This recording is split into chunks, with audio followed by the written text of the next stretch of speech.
Assalamualaikum warahmatullahi wabarakatuh. Berjumpa lagi. Kita masih di gaya dalam ya. Kali ini kita masuk ke balok sederhana bagian ketiga.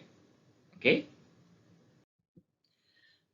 Sama seperti di video sebelumnya, kita masuk ke contoh simple beam yang ketiga. Kali ini, kalau misalkan kita lihat, kali ini adalah balok sederhana sendi roll atau tepatnya roll sendi gitu di A dan di B-nya dengan beban momen M1, di mana M1 bekerja di sejarak A dari peletakan A besar. Oke? Dari sini ada langkah-langkah pengerjaan yang perlu kita lakukan. Langkah pengerjaan yang kita lakukan seperti sebelumnya, misalkan ada reaksi, nanti kita peroleh reaksi saya seperti ini gitu ya. VA dan VB kita peroleh. Nah, bagaimana menghitung gaya-gaya dalamnya serta menggambarkan diagram gaya dalamnya? Mari kita simak di slide-slide selanjutnya. Oke. Jadi untuk gaya dalamnya sama seperti sebelum-sebelumnya, kita buat langkah pengerjaannya. Masukkan reaksi peletakan dan gaya digambarkan dalam strukturnya. Ingat VA-nya ke bawah ya. VB-nya ke atas gitu. M1 per L masing-masing besarnya sama. Kita tentukan tinjauannya. Lihat. Tinjauannya adalah yang perlu kita perhatikan tempat terjadi perubahan. Entah tiba-tiba muncul gaya, entah tiba-tiba gayanya hilang. Oke. Jadi muncul gaya seperti tadi. Dan seperti di dua video sebelumnya. Masih sama, hanya ada dua interval. Jadi kita lihat acuan kiri kanannya kebetulan sama juga. Kenapa? Kalau di interval 1 di sini kita lihat ke kiri hanya ada gaya VA. Interval 2 kita lihat ke kanan hanya ada VB. Jadi yang mempermudah kita kerja saja. Seperti itu. Masukkan, diingat-ingat kembali perjanjian tanda-tandanya untuk gaya-gaya dalam. Interval 1 dan interval 2. Interval 1 lihat kiri, interval 2 lihat kanan, sama seperti tadi. Oke. Yang interval 1 kita mari buat persamaannya. Nx-nya berapa? Ya, teman-teman, sama kayak tadi kita lihat tidak ada ya gaya yang sejajar sumbu X. Jadi Nx-nya nilainya adalah 0. Oke. Lalu Vx-nya kita lihat sampai dengan potongan di sini nih, bukan potongan. Tinjauannya sampai sini sejauh X. Kalau panahnya gini, ini di sini garis dulu, lalu panah ke kanan, artinya nolnya di A. Oke, sejauh X-nya di sini. Ya, kita lihat ke kiri. Oke, ada apa saja di kiri? Nah, di sebelah kiri ini ada ini. Jadi VA-nya ke bawah, artinya lintangnya adalah negatif VA, gitu, negatif M1 per L. Ya, lalu MX-nya gimana? Berarti sebenarnya kurang lebih kita lihat MX-nya itu adalah gaya yang tegak lurus sama si sumbu batang yang memiliki lengan terhadap titik tinjauannya, yaitu minus VA dikalikan dengan X. M1 kali X dibagi dengan L. Nah, kalau teman-teman perhatikan mungkin di video sebelumnya saya lupa menyampaikan bahwa gaya dalam momen di sini dikalikan adalah gaya dalam lintang yang dikalikan dengan jarak X. Di sini coba diperhatikan ya. Minus VA kalikan dengan X gitu. Jadi seolah-olah gaya lintang kayak diintegralin gitu loh. Nah, nanti kita akan lihat apa sih efeknya pada persamaan. Oke. Lakukan untuk yang interval kedua. Di interval kedua kita lakukan juga sama gitu ya. Tinjau X-nya apakah dia arah X1 maksud saya, apakah dia ada normalnya atau tidak. Arah X1 ini normalnya nggak ada, dia 0 gitu ya. Sama kayak tadi. Untuk Vx-nya kita lihat tinjauan kita adalah, mungkin warnanya dibedakan, tinjauan kita adalah yang sisi kanan ini, gitu sekarang. Nah, ini ke kanan sana.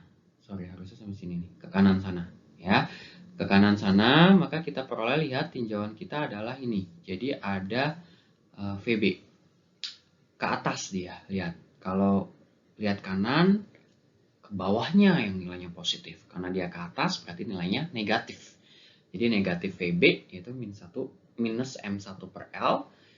Kita peroleh MX1-nya adalah sama. Kita lihat gaya yang tegak lurus dengan sumbu balok tinjauan kalikan dengan jaraknya. Jadi VB kalikan dengan X1. Ya, ingat kita cari momennya titik ini nih. gitu ya. Di titik ini jaraknya adalah X1 dari si B. Jadi VB kali X1. Hasilnya gimana? Momennya arahnya kan ke sana. Karena ke sana, lihat ke kanan dia positif, berarti M1X per L nilainya positif. Nah, kalau kita kaitkan dengan yang tadi sebelumnya sempat saya sampaikan, kalau kita lihat ke kanan, ternyata Mx-nya itu adalah negatif kalinya dikalikan dengan X dari si lintangnya, dari gaya dalam lintangnya itu sendiri. Oke, lalu selanjutnya substitusi nilai yang menyesuaikan jaraknya. N-nya 0, baik untuk interval 1 maupun interval 2. Lintangnya adalah negatif gitu ya, dan momennya ada di sini, besarnya berapa. Oke. Mari kita lihat selanjutnya, gambarkan diagram gaya dalamnya. Seperti apa diagram gaya dalamnya? Mari kita simak penggambarannya. Oke? Ya oke, mari langkah selanjutnya kita lihat bagaimana penggambaran diagram gaya dalamnya. Kita salin kembali data-data dari setiap interval, baik gaya dalam besarnya gaya dalam normal, lintang maupun momennya. Oke? Dan diperoleh untuk yang normal semuanya 0. Jadi garis lurus seperti ini. Ingat merah yang interval 0 sampai A, hijau yang interval 0 sampai dengan L minus A. Gitu ya. Untuk V-nya, yang pertama kita lihat minus M1 per L untuk interval yang sebelah kiri, dan yang sebelah kanan ternyata juga minus M1 per L. Jadi dia konstan dari kiri ke kanan besarnya sama besarnya M1 per L. Karena dia negatif di bawah garis dan arahnya seperti ini. Coba kita lihat. Di sini dia ke bawah, ada VA gitu ya. Di sini ada ke bawah VA, maka dia ke bawah. Terus tidak ada gaya tegak lurus dengan baloknya itu terus. Sampai dengan di sini dia naik lagi ke atas sebesar VB yaitu M1 per L. Dua-duanya besarnya sama. Oke, jadi terbukti ya yang kita gambarkan itu. Pas kita lihat ke gaya-gaya yang tegak lurus dengan baloknya, terlihat besarnya. Ya. Dilanjutkan dengan gaya dalam momen. Ini pada saat X0 dia nilainya 0, berarti di sini 0, sama dengan A, pada X sama dengan A, minus M1A per L. Jadi di sini nanti M1A per L. Oke, yang berikutnya, positif dia. Negatif dia nilainya di atas. Lalu untuk yang keduanya adalah ini besarnya minus M1A per L juga. Gitu. M1 per L kalikan dengan L minus A. Nah, jadi nilainya adalah positif. Bukan M1A per L ya. Nilainya adalah positif, berarti nanti dia digambarkannya di bawah. Nah, untuk penggambarannya jadi seperti ini yang kita peroleh. Jadi, kalau kalian jumlahkan M1 per L ditambahkan dengan M1 kali 1 minus A per L, maka akan peroleh nilainya adalah M1. Yang tak lain tak bukan adalah ini. Dimana kalau kita lihat ke sini, di arahnya ke sini. Gitu. Oke, jadi di sini kita peroleh tuh teman-teman bahwa